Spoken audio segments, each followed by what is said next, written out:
Hi, greetings to all attendees. Our webinar is about to start as planned by 10 a.m.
Hello, hi, and good morning. Assalamualaikum and welcome everyone.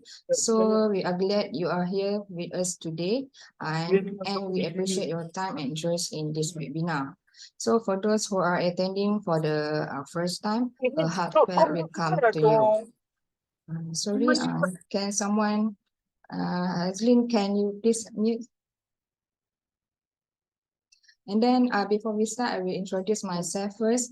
My name is Farida, a GIS training and marketing executive, and will be act as your host for today.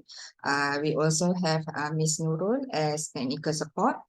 Okay, this is 8th session of our QGIS webinar series titled Adjusting Vectors with QGIS. So before we go into it, just a couple of technical information as always. This webinar will be recorded and we will be releasing the recording in the end of the day or upcoming days. It will be accessible on our official website too.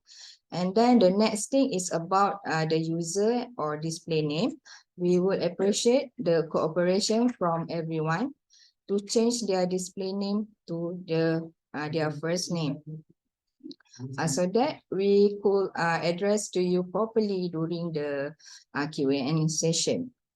So just a simple step to follow, as you can see on the slide. Please follow the tutorial to rename. And then we also appreciate if you could put yourself on mute mode during the presentation. Okay, as same as always, the presentation will take around 40 minutes and we will allocate another 20 minutes for Q&A session.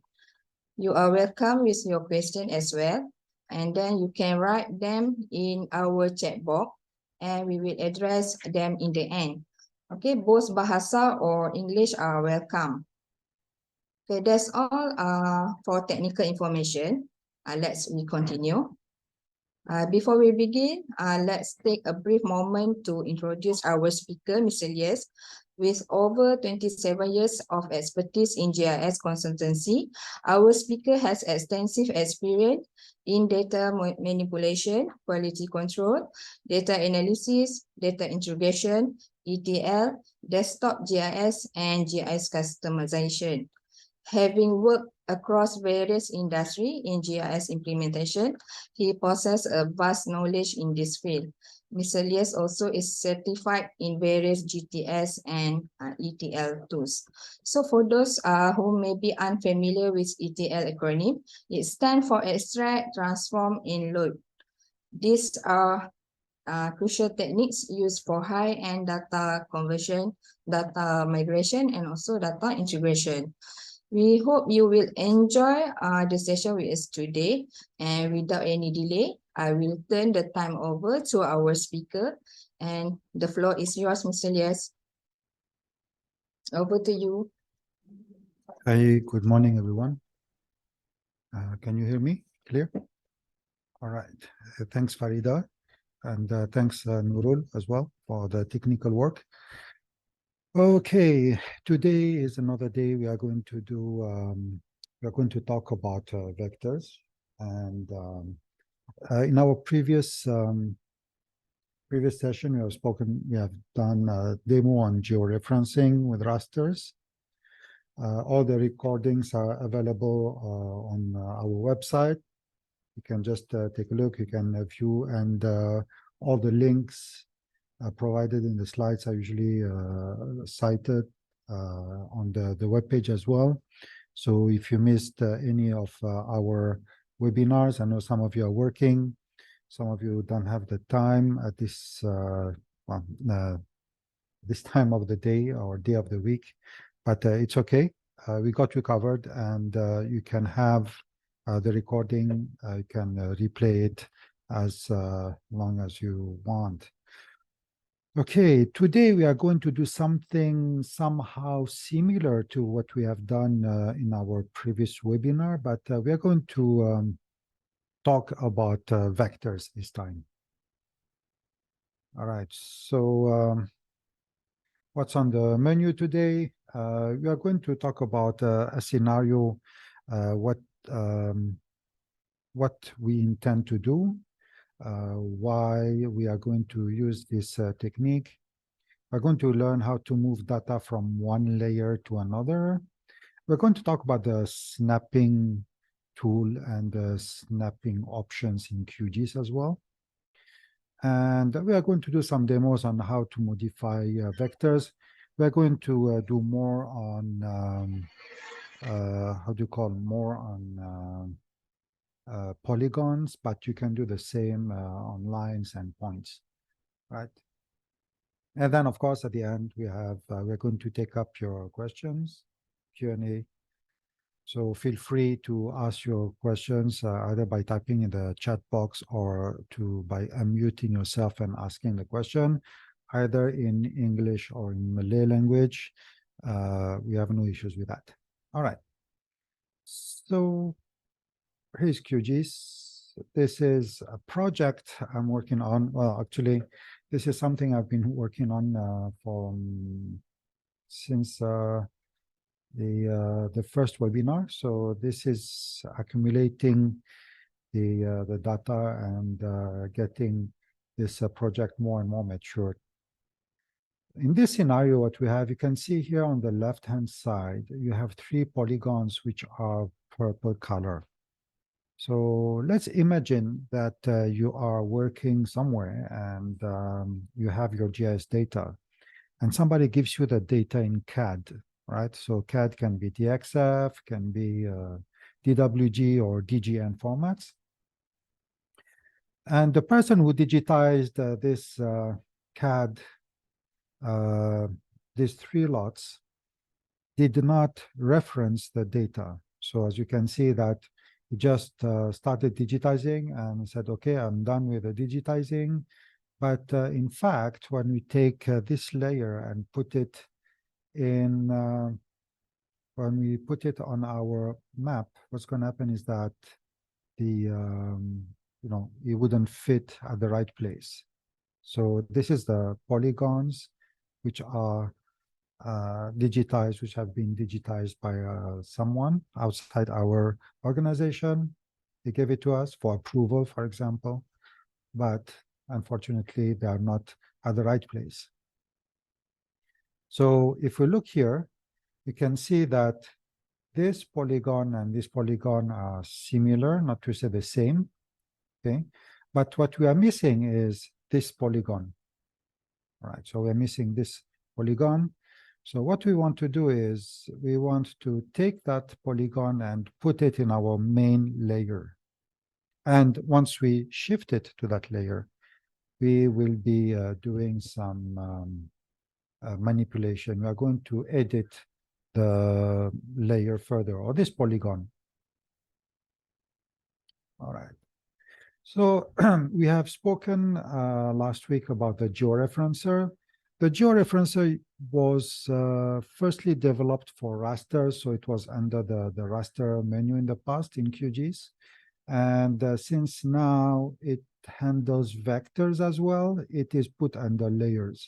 So you will be able to use the georeferencer for either layer vectors or rasters. Okay, so once you click on the georeferencer, this dialog box opens, and this is where you do your georeferencing work.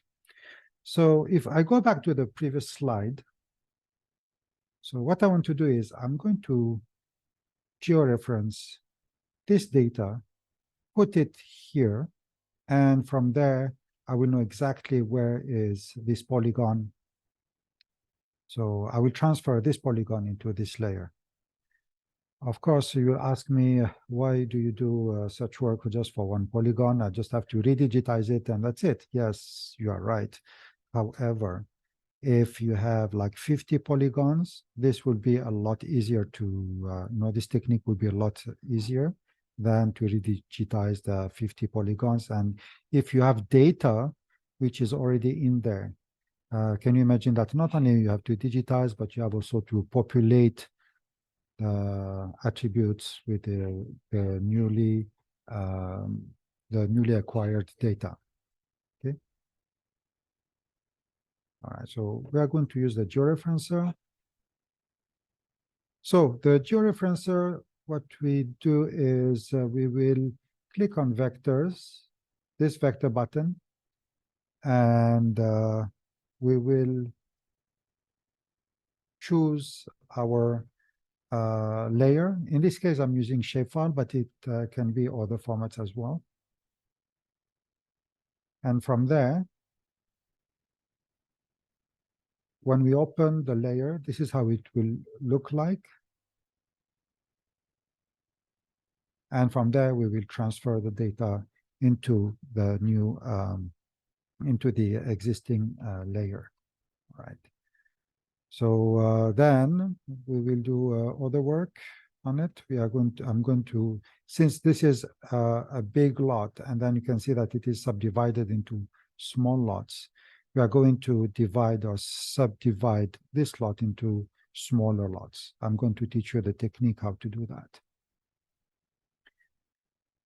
Okay, another thing is that we are going to talk about the snapping toolbar. That is very useful to have the snapping toolbar because it will help you to snap to edges or to the vertices of a polygon. So that will be very useful when we will georeference our vectors.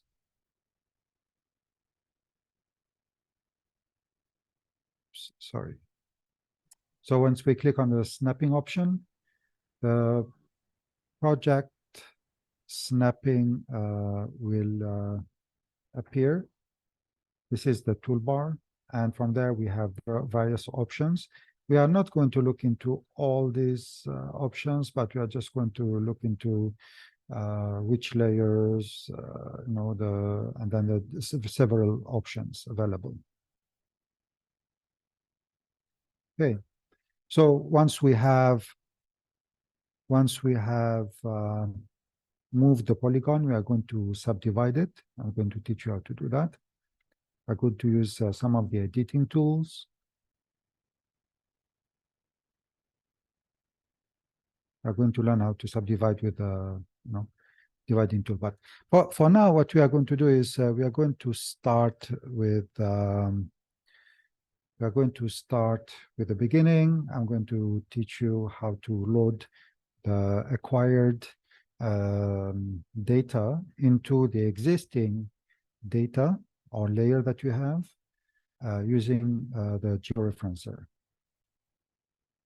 Let's go back to, let me just minimize this, and then I'll go to QGIS. There you go.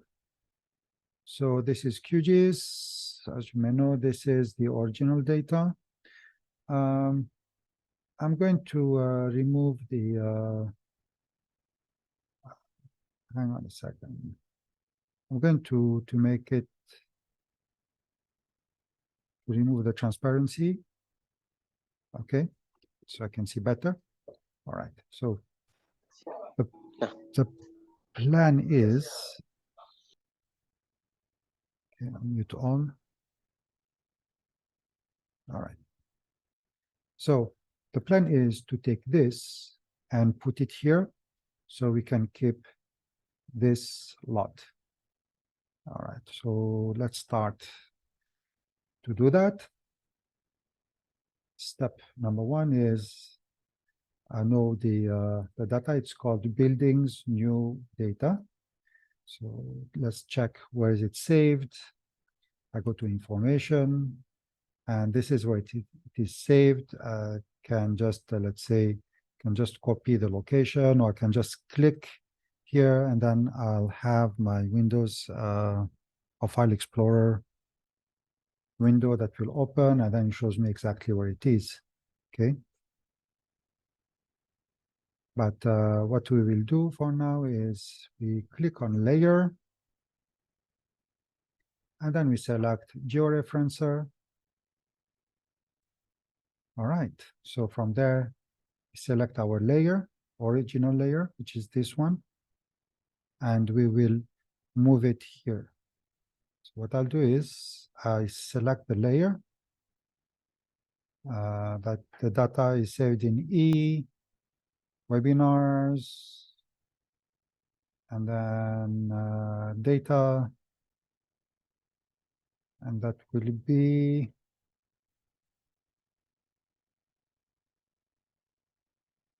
hang on. Building new data. So I just select it, click OK, or I can just double click. Most probably it will work. Yes, it works. So here's my data.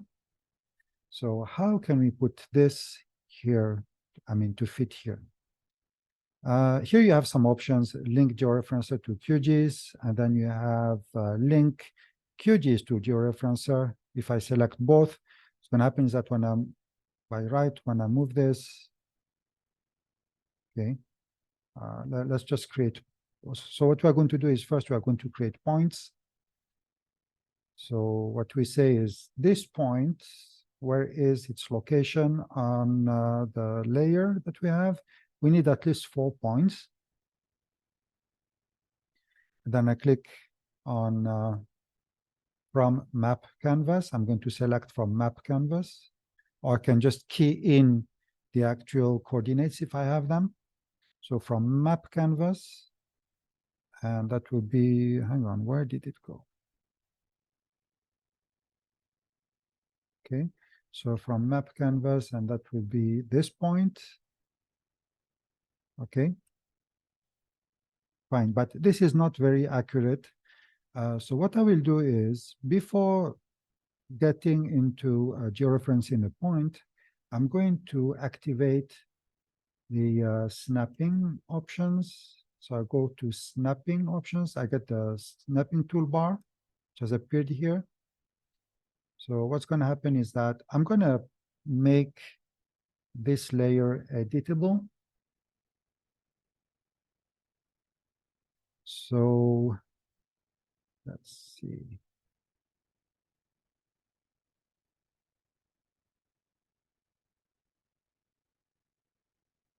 I'm going to change segment to vertex.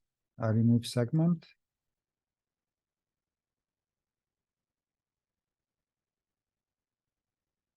This is okay. Instead of active layer, I'm going to put all layers if I want to.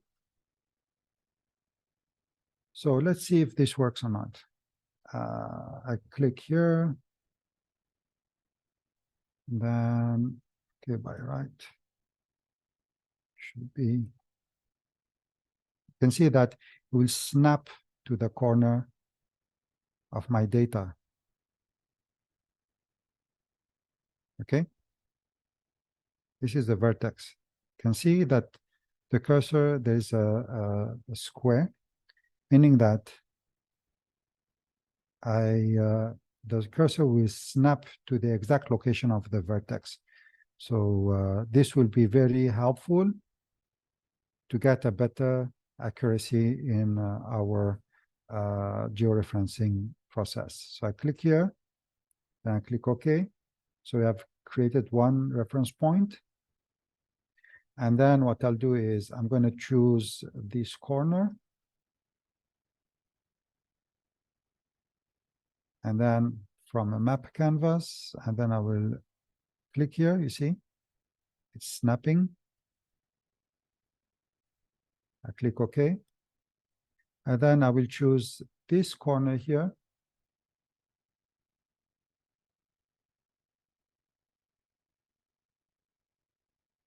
I zoom in for a better accuracy. Okay, from map canvas.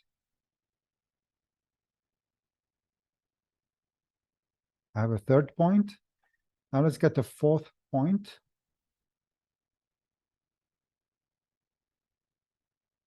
As you can see that whenever I move, it's already, when I move the window, the georeferencer window data, and I zoom out, it is linked to QGIS. It would do the same thing. Now let's get a fourth point. I'm going to take this one. Then from map canvas, and then I will click here and say OK. Now let's look at the settings. So when I do the transformation, when I shift my data, what's going to happen is that it will save the data into a GeoPackage file. But what I'm going to do is I'm going to go to data, and then instead of GeoPackage, I'm going to choose shapefile. And I will call it, well, I've done some demos earlier. I called it new data modified 2, but in this case, I'm going to call it new data modified 3 because it's already loaded here. I don't want to have any issues with the data. Just click on save. And I click OK. So this is just the settings. So once I have done all this, I just click on Start Georeferencing. Okay, the green color is a good sign. That means that it worked. So the georeferencing has worked. I will close the georeferencer, and I will load the data that I have saved just now. I click on then click on browser. I have data, webinars.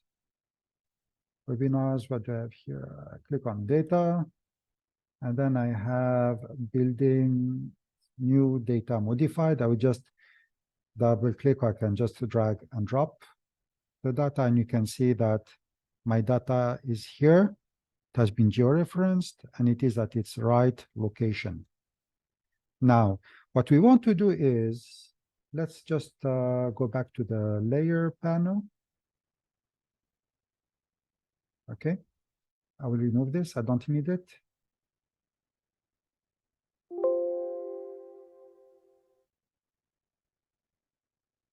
Okay, and I'm going to set the transparency to 50%.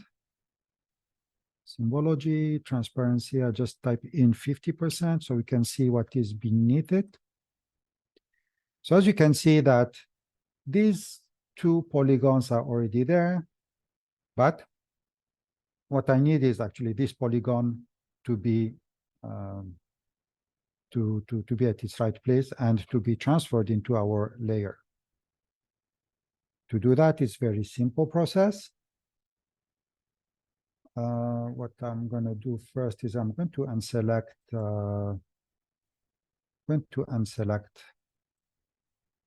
this polygon, select none. Okay, it's not selected now. So just to make sure that the data is correct, so what I have to do is I'm going to turn off this layer. I don't need it. So you can see that the polygon is at its right place. So what I will do is very simple. I will select the newly created layer, and I'm going to toggle editing to make it editable. And then I will select that polygon. It's selected. So it's very simple. I just do a Control-C, copy. And then I go back to the buildings main layer. I can turn off this. I go to the buildings main layer, make sure that it is edited. You can see there's a pencil here. That means that it is being edited. And then I just do Control-V just to paste that specific feature only. There you go, and it works. Now, what we have done is we have transferred that specific polygon from the original, sorry, from the layer that we have created to the existing layer. So I'm going to select none. As you can see that the color is the same. All right. So this is one way to to transfer data. The data was not georeferenced at all. So first thing we did was to georeference the data. Then we transferred the lot into the existing layer. All right. So I'm going to stop editing this layer. Good. So let's see what else we are going to do after this.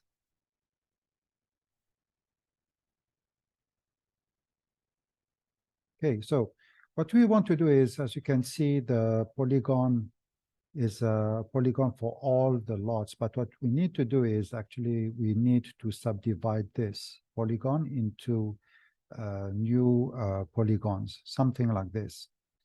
To do so, we need to use the editing toolbar for the polygons. I'm going to show you how it works. Okay. Let's go back to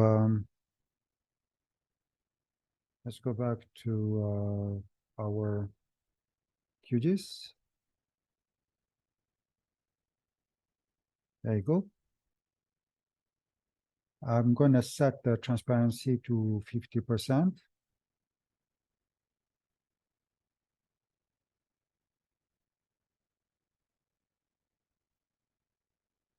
Click OK. As you can see now, there's you can see what is beneath the polygon. Okay. So what we want to do is we want to cut this polygon. To do that, we have a tool here called split features. So what I need to do is I'm going to change the snapping from vertex, or I'm going to add segment. If let's say if you can see that it can snap to the vertex or the vertices, but it does not snap to the lines. So we are going to add segment, and okay. And you can see now that it is snapping to the segment as well. If we change the value here, the snapping tolerance from 12 to, let's say we put 25, for example, you can see that we get the snapping done from further distance compared to earlier. But I don't suggest you do a higher tolerance, because then it can be messy if the lines are too close, as you can see here, and it gets annoying when you do digitizing. So let's keep it to 12.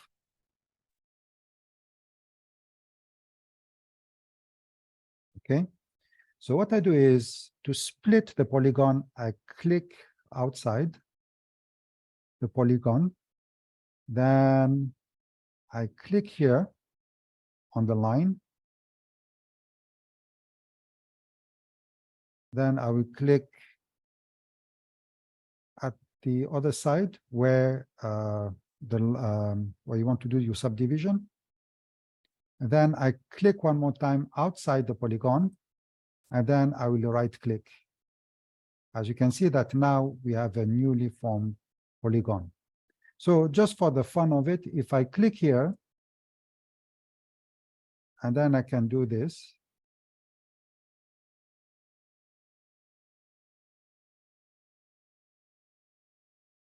You can see that this is the line. Okay, so this is how I cut the polygon. This is wrong. It's just to show you how it works. So if I'm not happy with the way I have subdivided the polygon, I just hit Control Z, which is the undo button if you want. Control Z on my keyboard, and the line is gone. So let's continue very quickly with the rest of the polygons.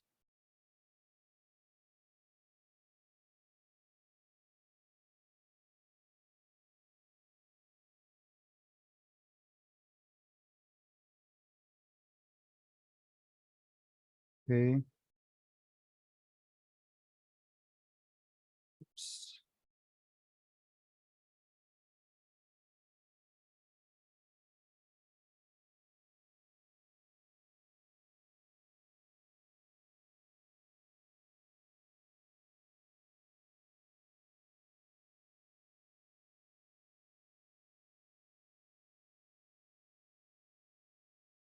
Almost there.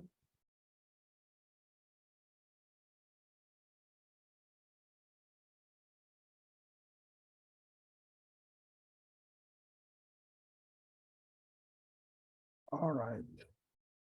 And there you go. Now let's see if I select these, you can see that they are separate polygons now.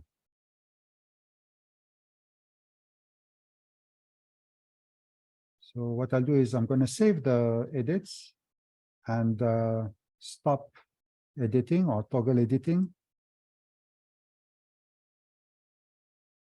As you can see here,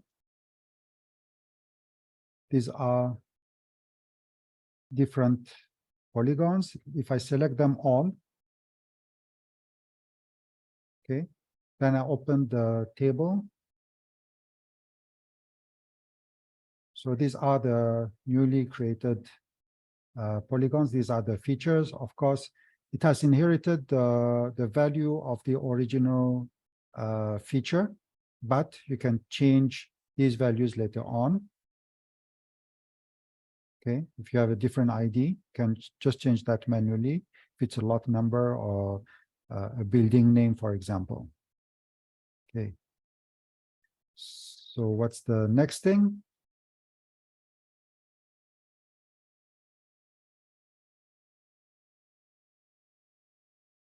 So you have seen this tool already. Let's move a polygon. So what we are going to do now is I'm going to show you how you can move a polygon. If you want to move a polygon, it's the same way if you want to move a line or a point, you can do the same thing. Okay, so what I do is I toggle editing for this layer, the same layer. I'm going to, yeah, okay, that's fine. And then I just click on this button here, move feature. And I select the feature. As you can see, I can move the feature wherever I want. Okay. All right, so that's another way to edit your data. The next thing I wanted to show is if you want to scale a polygon, for example. If you want to scale a polygon, meaning to make it bigger or smaller. So you have here scale feature. I select my polygon and I can make it bigger or smaller if I want to. Okay. I will undo this. There is also rotating. Okay, you can rotate your feature as well. You can type here by how many degrees if you want to. All right. I didn't include that in the slides. Next thing is something very interesting I wanted to show you, which is how to create in a polygon. Okay, I've seen this. How to create a ring and then how to create a fill ring. And then I'm going to tell you what is the difference. Okay, so we call that an island polygon in some other technologies. But before that, I just want to show you, I was trying to find a specific lot that has both. So I found one, but it is outside this area. So to go back to that area, instead of searching for it, what I've done is I have created a bookmark. So what is a bookmark? A bookmark is just a reference to a certain location on your map. So here you have all the spatial bookmarks. You have the project bookmarks or the user bookmarks. So for this project specifically, I have created a bookmark for this building called the AIA building. So I just double click on it and QGIS will take me there without having to search again. So what I will do now is I'm going to digitize this lot again very quickly. To do that, I make a toggle, make sure that the layer is editable. And then I create on add polygon feature. I will do that very quickly. So I'm just going to digitize the outer lines of this polygon. Otherwise, we will need more than 40 minutes for this webinar. There you go. So when you digitize, remember that you can still use the mouse to zoom in if you want, or if you want to pan, use the middle button of the mouse. I like digitizing, it's so much fun. When you have only one lot to digitize, of course. If it's more than that, it is a lot of work. Okay, there you go. And then I want to zoom out just to take a look at how this looks like.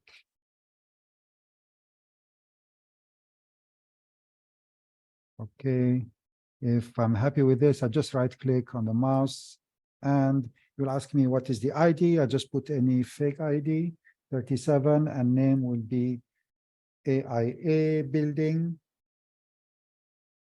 There you go. When I click OK, you will notice that because there is a reference to the building, the label has been updated. So I have automatically a label there. Okay, I'm happy with this. I'm going to save my edits.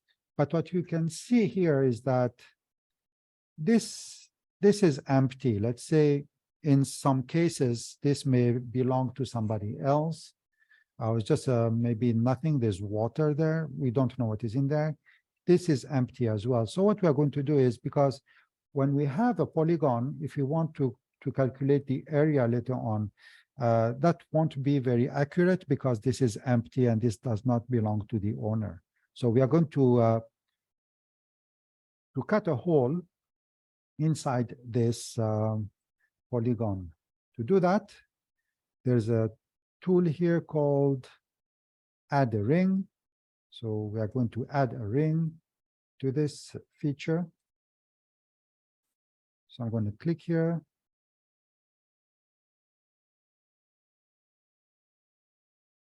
And there you go. So this tool helped us to cut a hole inside this polygon. All right. I'm going to save the edits. Now you can see that in here you have other, you have lots which are inside the lot. Let's imagine these are lots, for example. So you want to do two things, to create a hole here and then fill up with another polygon. So that's the difference with this. To do that, what we do is, this is a fill, we select the fill ring. So what we do is we just click here.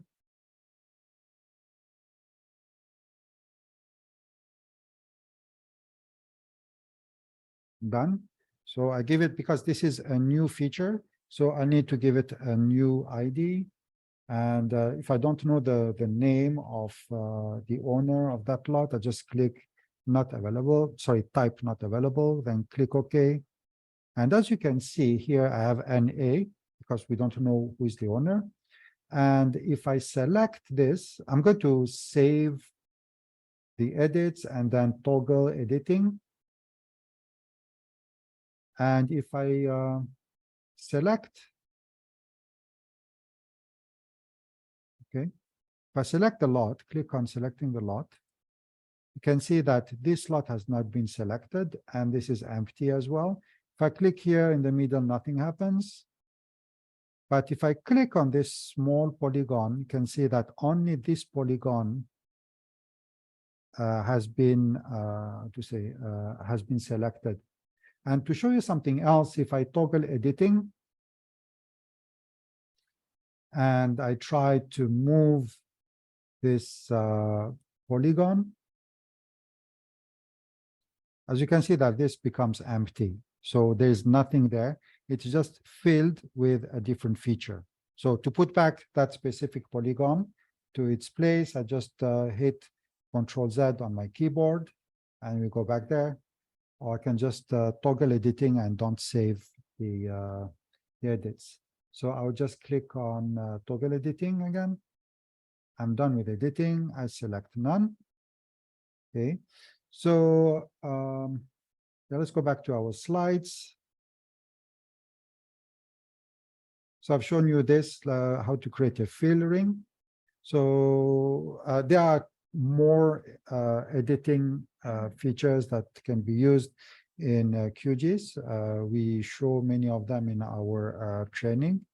And Yeah, you can do the same with lines or points, but I find it more interesting to show these features in using with polygons rather than any other features, geometries. Okay, so this is the last slide for this presentation. It's already 40 minutes. I hope that you enjoyed the presentation and that you'll be using this in your future projects. Thank you very much. Farida? Yeah. Okay, thank you, Mr. Elias, for sharing your professional knowledge and giving a real-life examples.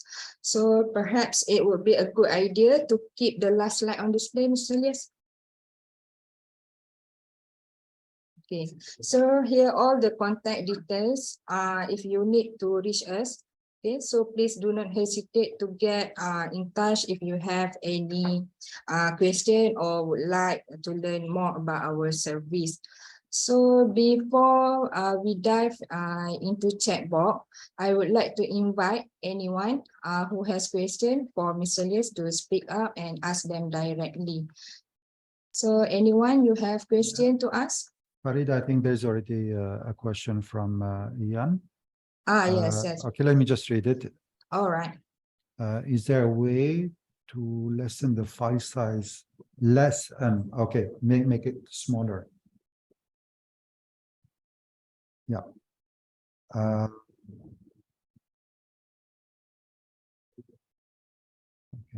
So the file size when export a vector layer to PDF file, I have polygon. If I export it as a vector, always crashes my QGIS and the file size is around 100 megabyte. Okay. There are different ways to do that. It depends on how accurate you want your polygons to be. One way, which I don't advise you to do, is to try to generalize the lines, meaning to reduce the number of vertices that create your polygons, but it won't be very nice. The other way would be to divide your polygons based on values, let's say districts. Okay, so you can do that. I think that would be the best way to look into it. Even this is when you say in PDF, when you say you want to export as PDF, meaning that it is to show to your clients or to your management the data. So when you have 100 megabyte PDF file size, that is quite a lot. May I ask you what kind of data is that? Is it cadastral data?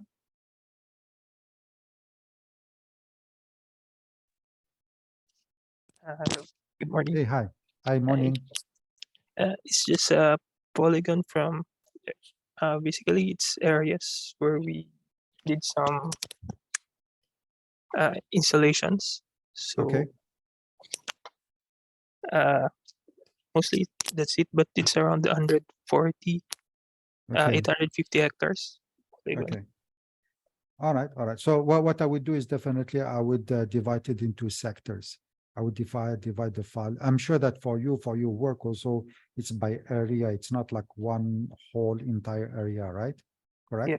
Yes. Yeah. So in your file, what you have is your file. You must have, sorry, in your data an attribute saying which sector is it. Then what you need to do is subdivide that. To subdivide that, let's say your data is in which format actually? Shapefile? JF package. Geo packages, okay. Let me just check out something. If you right click and then you have exports feature as, one way is to select only those specific areas. Yeah. And then you export only the selection. You can do that. Or you can use alias for exported name. I think, hang on, no. There is another, what you can do is you can keep the same file, the main file, but when you export as each area has its own shapefile or its own, file name. Okay. Okay. I am not sure how you do it when you want to export here, but I know that there are some other tools in QGIS that allow you to do that, but it's after processing. Let me just check it out and get back to you. If you can give us your contact, then I'll get back to you. All right. Yes, Okay. of course. Thank So you. you know what I mean, meaning that you export and then automatically, let's say you have sector A, sector B, sector C until sector N. They will be all in different files and can be in a PDF file, for example. So when somebody asks you for the data, then you can show your data in that specific PDF. Sorry, in that specific PDF file. May I ask, why do you use the PDF file for? It's for the client. They For want what? to see the vector lines instead, because I save it as a raster layer. So when they're checking it on AutoCAD, the lines are not exact. You mean that when they go on the field? What do you mean? Is it used on the field as a reference? When they go on the field, they look at the PDF file? No, they check it in AutoCAD. Oh, AutoCAD. Okay, okay. Because if it was on the field, I would say just use Q field. That would be a lot easier, but okay, Yeah. that's not the case. Yeah. All right. I hope I answered your question. Leave us your details. I will reply to you with your question. Okay. Okay. Thank you. You're welcome. Any other questions? You can switch on your microphone if you want to. Unmute yourself.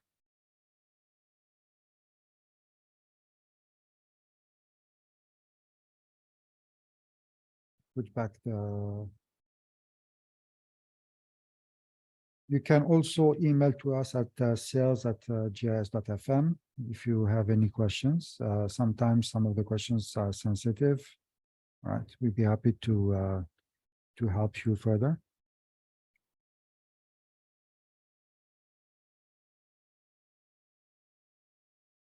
Okay. I will ask one more time. Okay, there's no other questions at the moment. All right. In this specific case, yeah, Farida, I have nothing else to add. I'll let you close this session. Okay, Mr. Elias. So I think before we wrap things up, I would like to mention that if you or your organization looking for QGIS or FME training, yes, as I said earlier, you may drop us an email to get more detail about training. So I think we have come to the end of today's sessions because there is no more question from you. So if you don't mind, can we have a group briefing for a while? You can switch on your cameras. If you're comfortable with it, yes, please turn on your camera, your video. Don't be shy. So let's mute the microphone. I said, don't be shy. Thanks. Yes. Thank you very much for coming, by the way. Yeah. All right. So,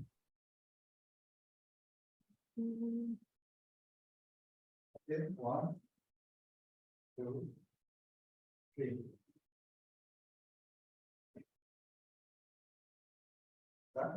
Okay, maybe another freestyle. Yeah, one time more. Okay, freestyle.